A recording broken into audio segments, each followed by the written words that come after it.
C'est quand tu veux devenir dessinateur pro et tu vas en achat de matériel. Ah, c'est dingue. Dans tout ce qu'on fait là, pour devenir pro, il faut mettre les moyens à ta disposition. C'est pas nouveau ça.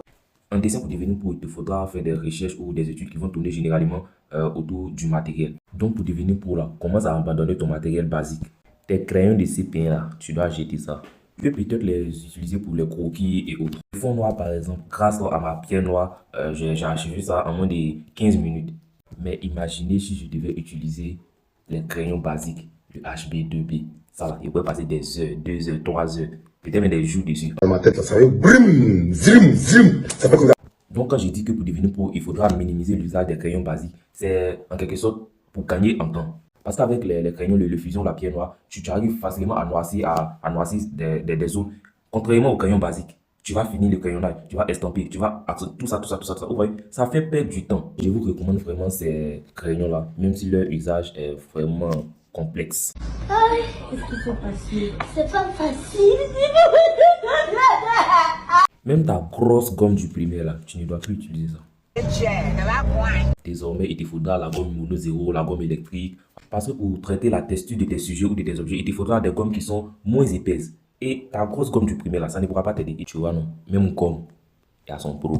Il faudra te débarrasser de ta table à manger là. Tu sais, quand tu finis de dessiner sur la table à manger, c'est quoi tu ressens comme douleur? Mal de dos. Vous pouvez vous offrir ces genres de tables là. Ce sont des tables qui sont inclinées vers l'avant, qui vous permettent de ne pas trop vous courber en dessinant. Ça fait que quand vous finissez de réaliser un tableau, vous avez moins mal au dos. Donc tout ça, c'est du matériel pro. C'est du matériel pro. Et même quand on va entrer dans ton atelier de dessin, on aura l'impression que c'est un studio photo. Parce que tu auras besoin. Un seul téléphone ne te suffira même plus. Même. Pour les gens qui font du live par exemple, un seul téléphone ne te suffira plus. Tu auras même besoin d'une caméra photo pro. Tu vois, on a l'impression qu'il y a un photographe, tu auras besoin d'un trépied, d'un ring light. Tu vois, genre, on a l'impression que c'est un salon de coiffure. Pourtant, c'est juste un atelier de dessin. Pour être dessinateur là, c'est vrai, il faut avoir la passion.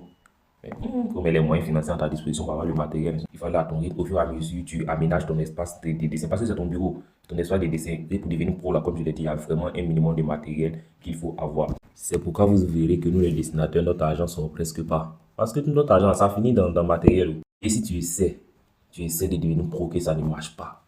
Il faut toujours te dire ça. Et moi, je vais réussir. Parce que j'ai un objectif, je vais réussir. Il faut t'abonner, mais c'est ton